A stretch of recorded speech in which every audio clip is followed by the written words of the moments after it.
Hello, everyone. A little later in the week than normal, but welcome back to Maximize Monday, first show of 2025. So, hope your new year is off to a great start, or it's been relaxing. Mine's been a little chaotic just because of the weather has closed schools. So, my daughter went back to school for 2 days and now is off for 2 days, goes back again tomorrow, and then is off again for 2 more days. So, it's kind of a crazy time of year anyway, but that adds to the chaos, but we're glad you're here. Welcome back. I have a new guest. Excited to have Gabby here as my first guest of 2025. I feel like we've been trying to do this for some time, so I'm glad that we're finally able to have you join and discuss your career.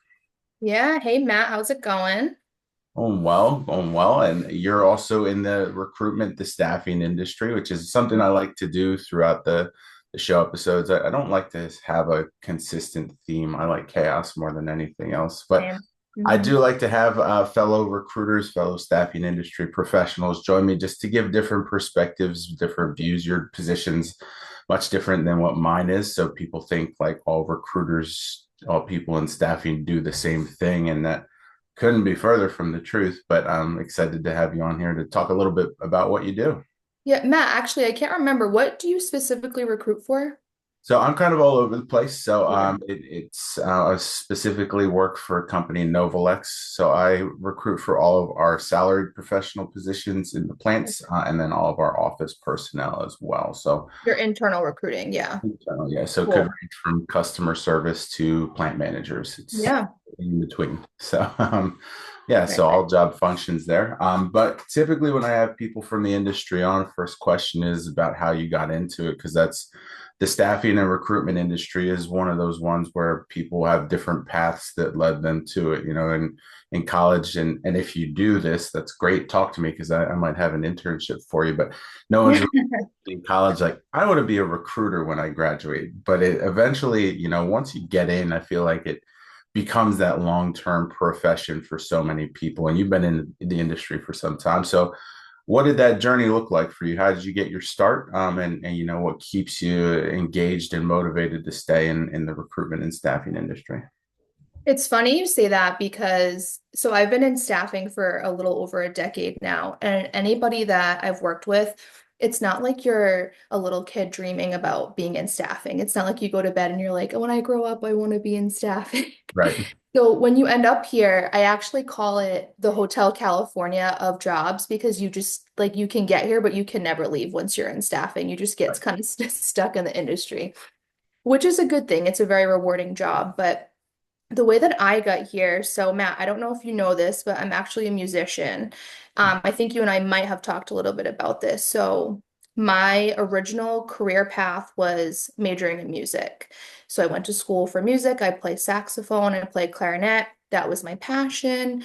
I knew that it wouldn't manifest into a job, but I did it anyway. And then, the humble beginnings that I come from, I knew my parents weren't going to pay for my education. So I essentially was like, okay, I need a job while I'm paying for school, right? So I took a position at Whole Foods and they had like an accelerator program of sorts where you told them, hey, this is what I want to do. They did this with people that they wanted to stay with the brand, if that makes sense. So they were like, we want you to stay with the brand. What do you want to do with your career? And I was like, I guess marketing makes makes sense. So there were no positions open in marketing, but they essentially created a position for me, which was a marketing specialist. Okay. And I had the opportunity to work with someone who had been in B2C marketing for a couple decades. So it was the best gift that I could have ever received in the sense that I don't know where my career was going to head at that time. And you're like, hey, here's this fat opportunity. You get to jump right into marketing. I was like 19 or 20 years old at the time. Yeah, and I know you do a lot with interns, right? So probably speaks a little bit Yeah. speaks to you a little bit. Yeah. So, I'm doing this job. I'm actually having this marketing position now with the brand Whole Foods and working on brand marketing for Whole Foods. And then a position opened up here at EDI for a social media marketer, and it felt like a nice transition. Mhm. I didn't get the job actually. So I Okay. had applied for it, didn't get it. They had said it wasn't the right time for that position. And then, this is kind of like a testament to staying in touch. So then their marketing person left. And they called me and they were like, hey, the marketing person left. Would you be interested in coming in and doing marketing here? And I was like, yeah, definitely interested. So you kind of end up in staffing randomly. Yeah. Um, and once took the marketing gig, everything just kind of took off from there. And I know we'll talk about that a little bit later, but that's how I ended up here, very from saxophone to staffing. Yeah. So, Definitely. That's funny because our career paths sound a little similar because when I went from teaching to recruiting, the first interview, the one that excuse me, got me kind of interested in it, that didn't work out for me. And eventually there was another opportunity at the same company that opened up. And here I am now, 10 years later, and excuse me, still doing that. So yeah, definitely. So yeah, you were in education, right? Is that what it was? I was, yeah, yep, English. What specifically was it? Yeah, high school English for a few Okay. years, and then made the move over and haven't really looked back. So Yeah. And you don't look back. That's what's the interesting part. You don't want to look back. I mean, I wonder what you and I will be saying 10 years from now, but right, that's yeah, how it feels. yeah. There's a lot of growth opportunities, a lot of potential there, and I think that that's a primary Mhm. thing to keep people motivated for that for sure. So, Yeah. um, speaking of your path, then, so moving from the marketing side of things and getting more involved into the interviewing, the hiring process, and working with different candidates, and that's another question that the view is always different for everyone in recruitment. Everyone has their own style of recruiting, their own way to get people in the door or to engage and initiate those conversations. But at the end of the day, the candidate experience is kind of top priority for everyone, or should be if you're in the industry. So getting that understanding what they're looking for in terms of you, especially now when you're hiring people for your own team and everything. What are some of those steps that you take to ensure that when you're working with people and talking about open positions, that you're making sure that you're checking their boxes as much as they're checking the ones that you have? That's a really good question. I recently had to reflect on that, Matt, because we don't often hire internally here. We're a small team. When you compare us to like a Ronstadt or a Robert Half, we're operating with a very small crew. So when we do have to hire someone, I have to refresh myself. And you and I have talked before about how watered down the candidate experience has been lately in terms of just the whole process. It's just not, there's no human aspect to it anymore. Mhm. With that said, so I have an employee who is leaving. They've been with us for over a decade in sales. And so I had to post for a director of business development position. I don't know if I think you saw it posted. And it was going to be big shoes to fill. And so for me, there were a lot of boxes that I needed checked in order for this person to work out here. But it's equally as important for that person to be happy when they come and work for me. Mhm. So, what I do and what I've always done, but refreshed this process recently, is I have the most authentic, human, honest conversation that I can have with a person that I'm screening.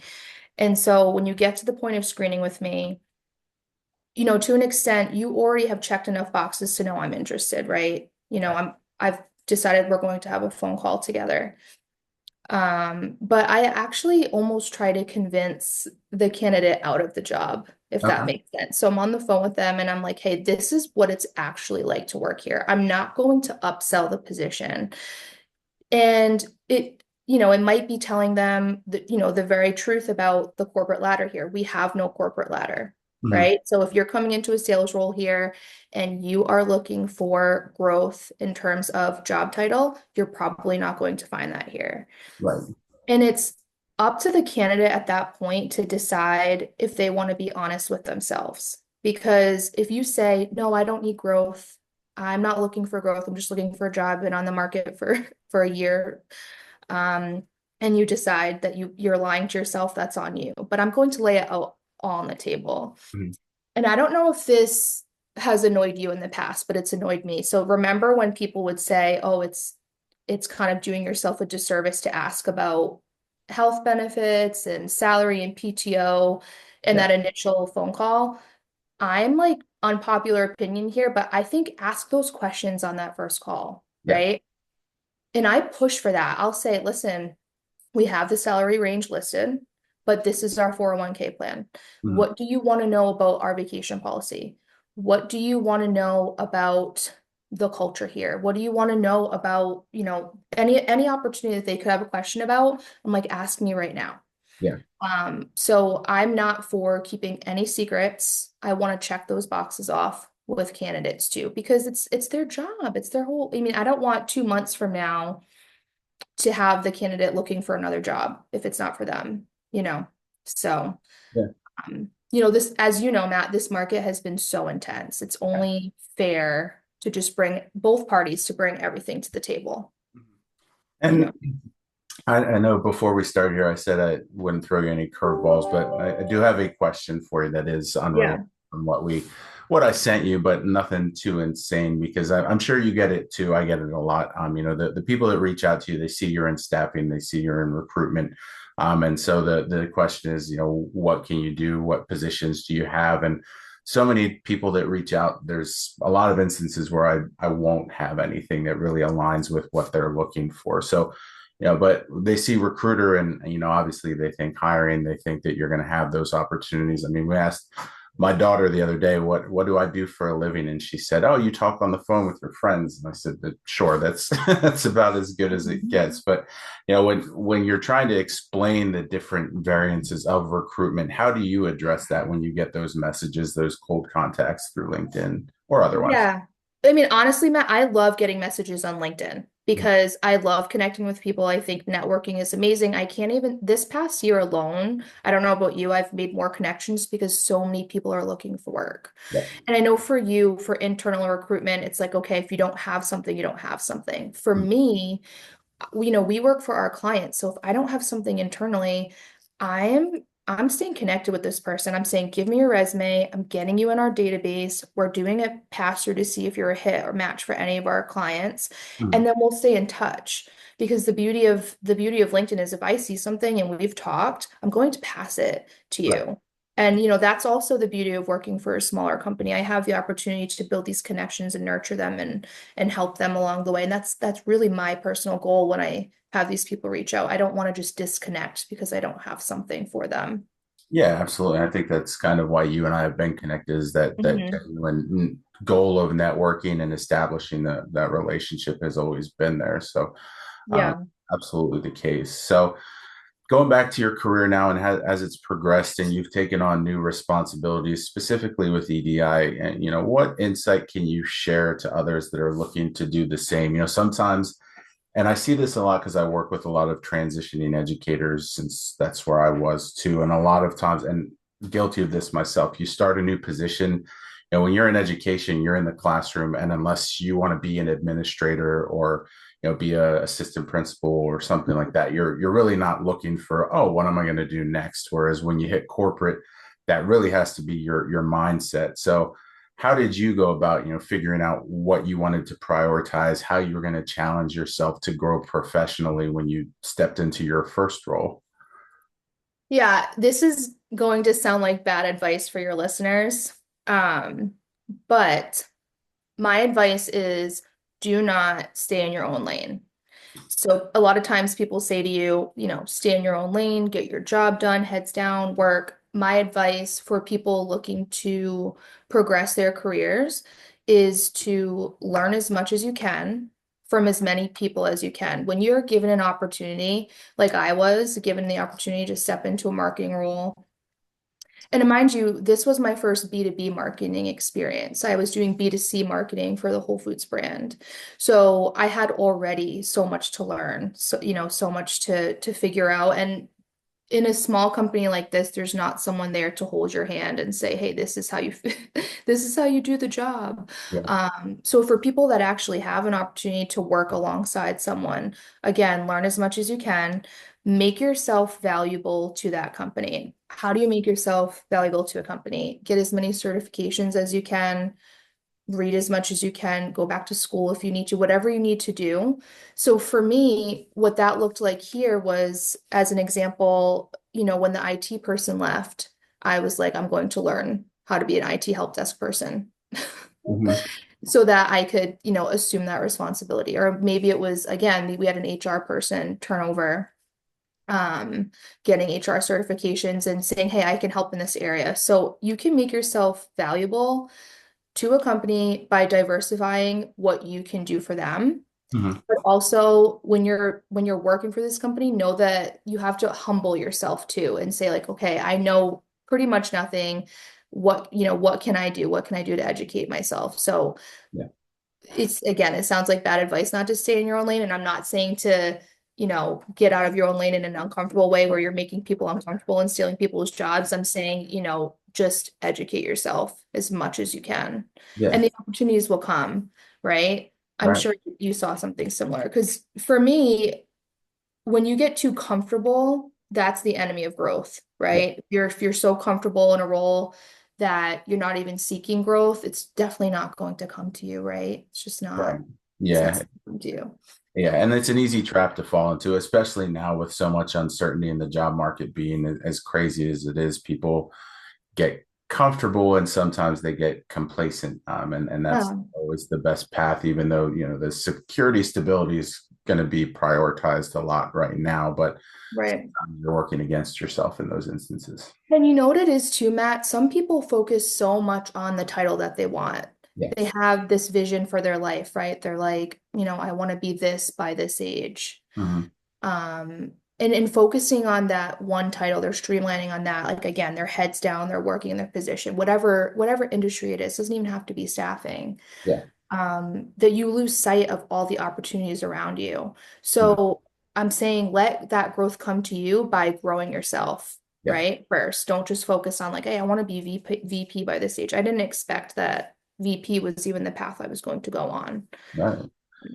So Absolutely. So next few questions I have are a little bit more aligned with some of like the hard skills that I think are really important when it comes to being yeah. successful within recruiting. And obviously communications at the top of that list. And we already talked earlier about candidate experience being priority number one. And obviously communication is going to play a huge part in that. And it's a two-way street as well. You're trying, especially when you work agency side and you're working with clients and candidates, you have to be cognizant of all of that. So how do Yeah. you try to maintain that consistent communication throughout the process? What are some of the ways that you try to personalize it so the candidate knows that you do have them in mind, while at the same time trying to give the clients that same touch point, that same experience? Yeah, so internally, and when we work with our clients, definitely different processes. I will say I respect my clients. Not that I didn't respect them before, but I have so much more respect for clients that have tried to do this without us now, having to had just done this again on my own without my recruitment team, because it's hard, Matt, right? You Yeah. have 300 applications for one sales role. I was just going through this myself, and you want to make sure you're communicating with them because they deserve that experience. And something that I can't stand, I don't know if you feel the same way about this, but those template rejections, for example, Mhm. I think it's just, the person took the time to apply for a job and, a week later, or maybe even 2 months later, they get this rejection template with absolutely no feedback attached to it, right? So if I'm just speaking internally first, what I personally do, and this might make me crazy, is if I've had an interaction with you, so you've DM'd me about the job and you've applied for the job and you're not really moving along, I'm going to actually send you a voice message about why you didn't work out because Uh-huh. I think you deserve that personalized experience. If you took the time to message me, reach out to me and talk about this job, I'm going to give you that same respect back, right?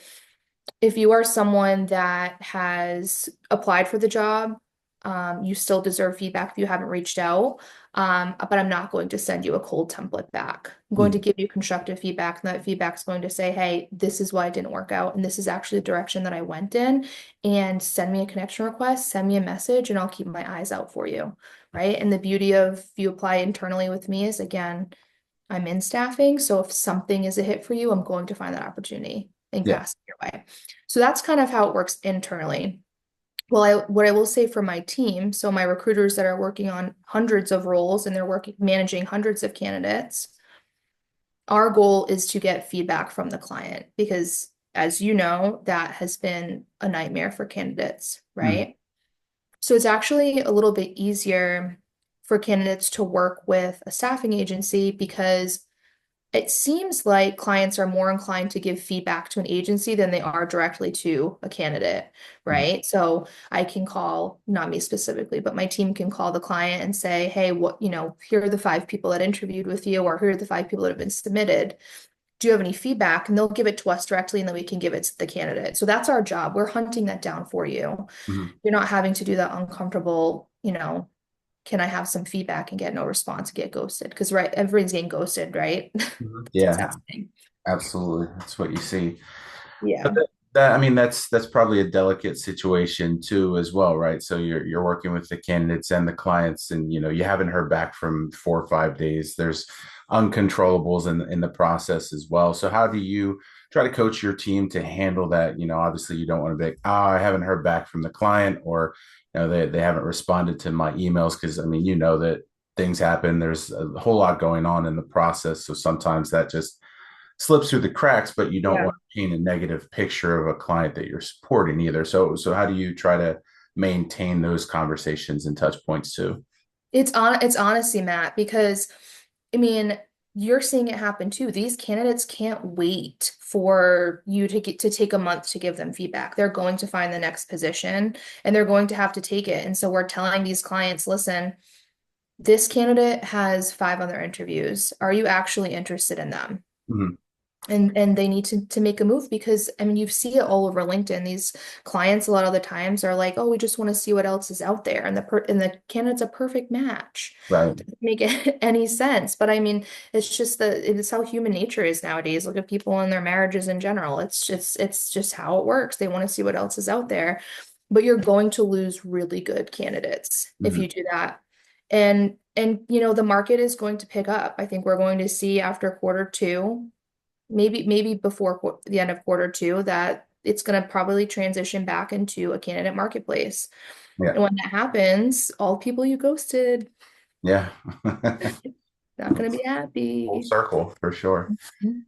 For sure. So another key component, and this is one that I personally have felt since I got into recruitment in terms of a role that, or an aspect of recruiting that's so important, is branding. And so, when you're working as a recruiter, you need to establish your own brand too. But at the same time, what my first two jobs were agency, and this is coming from someone who got his wrist slapped a few times for Mhm. posting things I shouldn't have. You have to be cognizant of company brand while still establishing employee brand. So for you, how do you A, try to do that yourself, and B, encourage the members of your team to develop their brand while at the same time representing the company?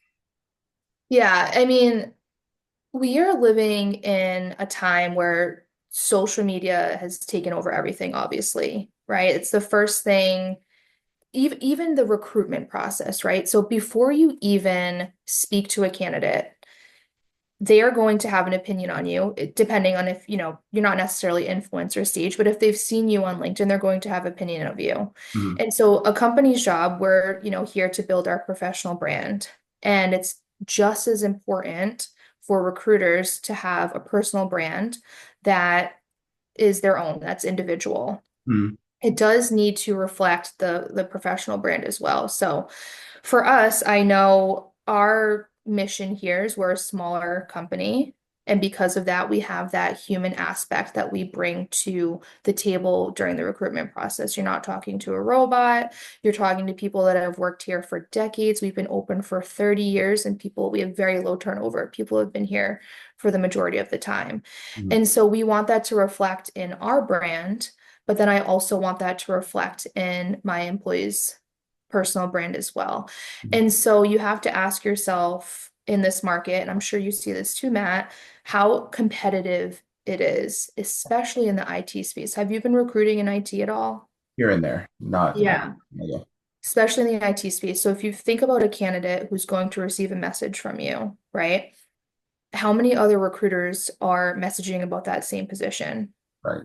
And ask yourself, why would this candidate want to speak with me?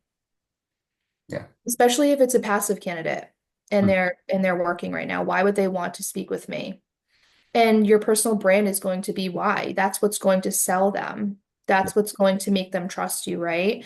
So if they go to your page and you haven't posted in a while, that's maybe not necessarily like the huge selling factor there, even though it is important, right? Mhm. Right. But if you don't have, you know, a medium to large network, if you don't have an updated photo, um, if you don't have any engagement there, and then you have someone that does have those things, they're probably going to trust the person that has the audience backing them. Right. So I'm not telling recruiters out there to spend time becoming like LinkedIn influencers. I mean, that's kind of impossible to do while you're recruiting because recruiting is literally your entire life when you're a recruiter. Yeah.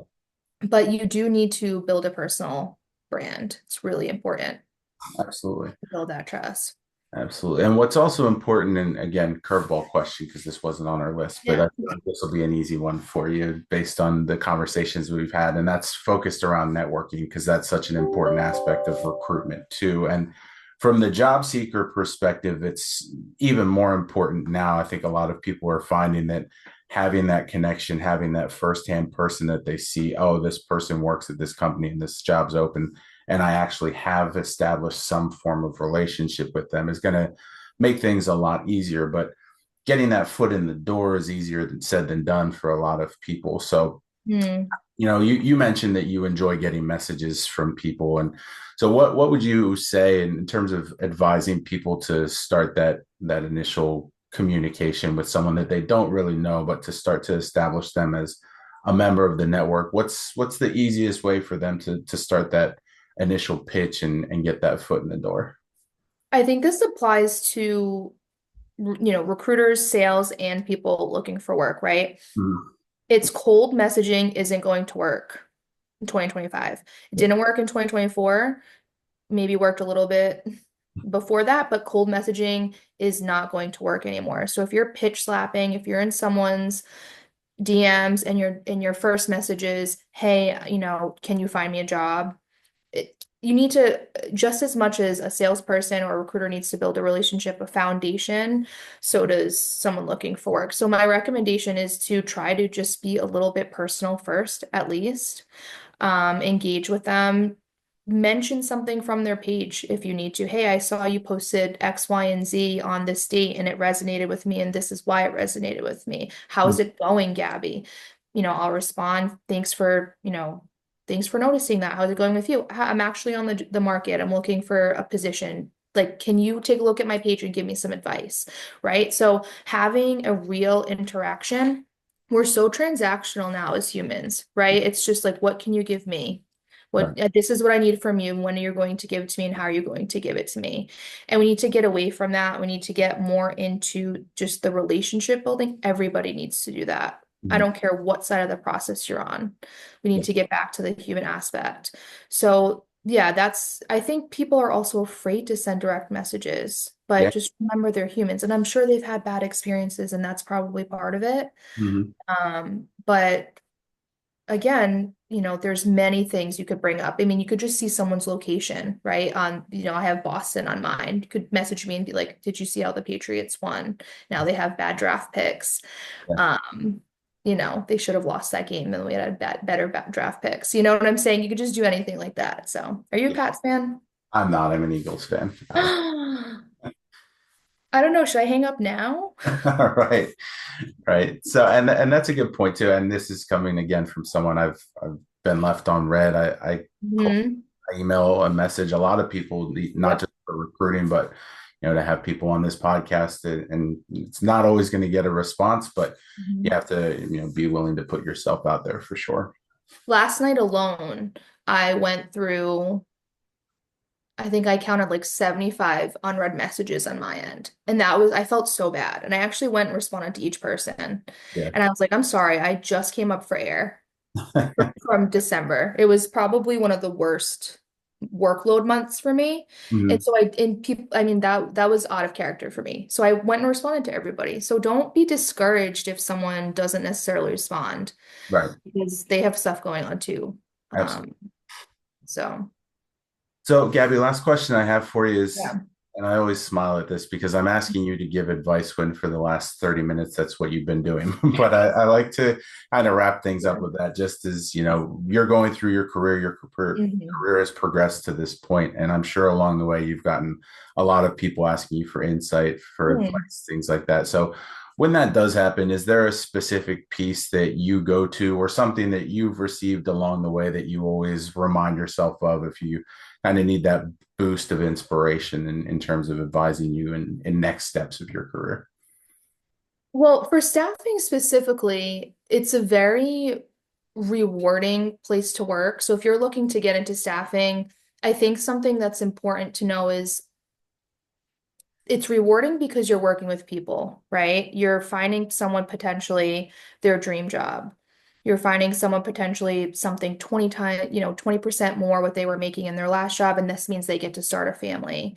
Yeah. Um, somebody might have been laid off and they have been out of work for a year, and you have those moments like that, those rewarding moments, right? But staffing is also very disappointing because you're working with humans. Mhm. And so on the flip side, you find someone an opportunity and it took you months, right? Mhm. And it's the right pay, it's the right location, it's exactly what they want. But guess what, Matt? Humans have free will. So they tell you, I don't want the job. Yeah. So I guess my advice for people that want to work in staffing or are already working in staffing is like you have to just not be so tough on yourself, Mhm. and you have to have a thick skin, and you have to be emotionally intelligent and a little bit empathetic, right? When you're working with people, you honestly have to just like look introspectively and be like, okay, this was not on me. I did my best and it still didn't work out, and that's okay. Because in staffing, you're going to get knocked down 10 times before you can get up once. And you Right. know that, right? Mhm. Um, and that's just what it is to work with humans. I think people that are selling SaaS, right? Or Right. selling a product, they have different struggles, but for people that their product is getting someone a job or finding a client, a person that's going to be a fit, there's a lot out of our control. Yeah. You have to just kind of accept it, and it's so hard to accept it. Yeah. It's so hard to say I put all this work in and it's not going to work. Yeah. Also, a lot of the times you place someone and you think it's going to work out, and then that person doesn't work out. But again, it comes down to free will. They find another position. And what are we here for? We are here to make their lives better. And Mhm. we're going to make money, right? But you have to, your heart has to be in the right place in staffing. Yeah. So the other thing I will say to anybody, not just staffing, it's networking. Mhm. The last hire that I just made for internally, we got 300 applicants and I ended up hiring a referral. And so it's just interesting how it's really who you know in life. Yeah. I think honestly, before education, before work history, it's who you know. So network, network, network. Don't be afraid to be in people's DMs. Don't be afraid to reach out again. Ask yourself, what's the worst that's going to happen? Mhm. And I do that with a lot of things. I'm like, when I get nervous, I'm like, what's the worst that's going to happen? Yeah. So, like, have you ever been afraid to do something? Oh, And all the time. probably a million times, right? And Yeah. what did you do in that scenario? Like, Right. you did it, I'm sure, right? Power through for the most part. Yeah. Yeah. So follow through. Yeah. But Yeah. oh, I wanted to ask you how your daughter's, I heard on your last podcast she started dance. Um, that was short-lived. We found Okay. she's not a dance girl, but you don't know until you try, right? So So she followed through. she She did did. it. Yeah. So we think she's going to be aligned more with soccer moving forwards. So we'll see Yeah. what the spring holds for us. But yeah, so dance Mhm. was short-lived. Girl Scouts is on the in the mix right now, and she's enjoying that. So There you go. yeah, She has free will. See? she That's does. Yeah. exactly. All right. Well, Gabby, I'm glad we finally got to do this. Yeah. Before I let you go here, just feel free to tell people where they can find you, where they can connect with you on LinkedIn and everything like that, and we'll wrap it up. Yeah, so our LinkedIn page, company page, EDI Staffing, you'll be able to see jobs posted, and we staff anywhere from information technology all the way to CFOs. We place some engineering, some HR rec, some sales. So it's a great page to follow for those job opportunities. Like I said, I do love getting messages. I do love helping people find, their next position or even just their next step in their career. So message me anytime. It's Gabrielle Estelle on LinkedIn. Matt, it's been awesome connecting with you finally. Yeah. And I can't wait to talk to you soon. Yeah, absolutely. And thank you everyone for watching. Welcome to 2025. Thanks for taking in the first episode, and we'll see you next week. Thanks, Matt.